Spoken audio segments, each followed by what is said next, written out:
Hey guys, I'm your host Alec Miller, and you're listening to Guess Who Am I? Serial Killer Edition, the show where you have to guess the identity of an infamous person based on their bio. Whenever you think you've guessed the person correctly, drop the name and the timestamp in which you got your answer in the comment section below.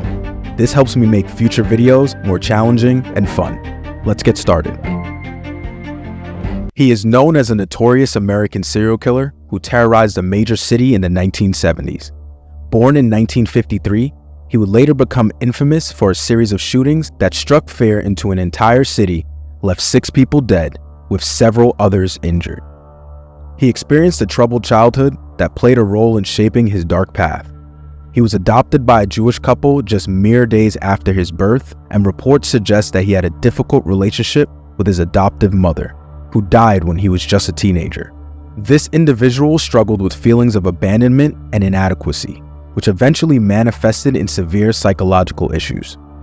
He oftentimes faced difficulties in school, both academically and socially. He was often a target of bullying, and his academic performance was mediocre. His peers described him as withdrawn and troubled, foreshadowing the psychological issues that would later manifest in his violent actions. In an attempt to find direction and discipline, he enlisted in the United States Army in 1971.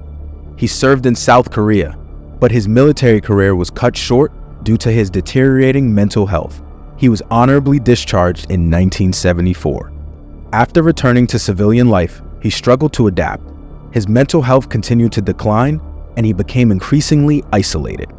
He moved through various jobs and residences, displaying signs of instability that would later contribute to his identification as the nickname he would give himself and the name he is so infamously known for now. It is within these 2 years of his return to the United States that the horrors began to rain upon the city in which he inhabited with an estimated 3 to 5 million others.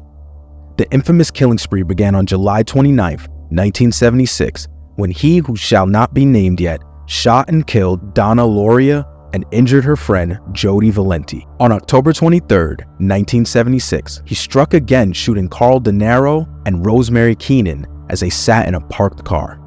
Both survived, but De Niro suffered severe injuries.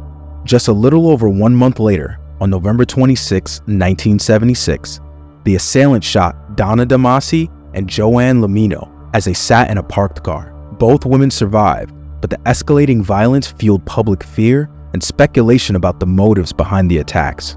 On January 30, 1977, he targeted Christine Freund and John DL. Freund was killed, and DL suffered injuries. On March 8, 1977, Virginia Voskerichian was shot and killed in Brooklyn.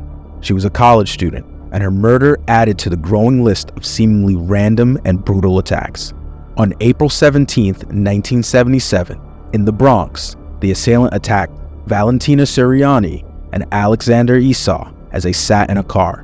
Both were shot and killed. He often taunted the police and the media with cryptic letters, leaving behind a .44 caliber bulldog revolver at one crime scene.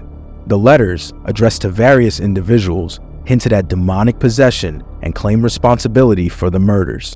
The police department, under intense pressure to capture the killer, formed a task force to investigate the case. The breakthrough came in August 1977 when the assailant's car was ticketed near the scene of a shooting. Inside the vehicle, the police discovered a rifle and other incriminating evidence. The killer was arrested on August 10, 1977, and he confessed to the crimes almost immediately, saying, "You got me." Before I reveal who the bio is about, let's take a moment to acknowledge the victims.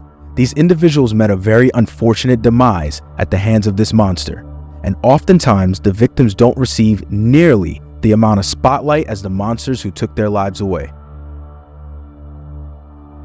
The serial killer is David Berkowitz, otherwise known as the Son of Sam or the .44 caliber killer. After his capture, Berkowitz continued to make bizarre claims, insisting that he was a part of a satanic cult and that he did not act alone. However, investigations did not substantiate these claims, and Berkowitz eventually pleaded guilty to all charges in 1978. His guilty plea spared the city and the victims' families from a prolonged trial, and he was sentenced to multiple life terms in prison. During his trial, he claimed that he was commanded to kill by a demon who communicated with him through his neighbor's dog. The demon's name was Sam. In 1978, he pleaded guilty to all charges and was sentenced to 6 consecutive life sentences in prison. He later expressed remorse for his actions and became a born-again Christian. He remains incarcerated at the Shawangunk Correctional Facility in New York. In 2002, after serving 25 years, Berkowitz became eligible for parole. His parole hearings have taken place every 2 years, with the next one scheduled for May 2024. Despite his attempts at religious redemption, the killings continue to be remembered as one of the most chilling episodes in the history of American crime. Hey everybody, hope you enjoyed this episode of Guess Who Am I? If you would like to hear more episodes like this, subscribe on YouTube or follow the podcast on Spotify. And FYI, I have another podcast called the Anonymous Podcast, where the conversations are great, the stories are crazy, and the guests remain anonymous. Check that out on YouTube and Spotify. And until next time, take care.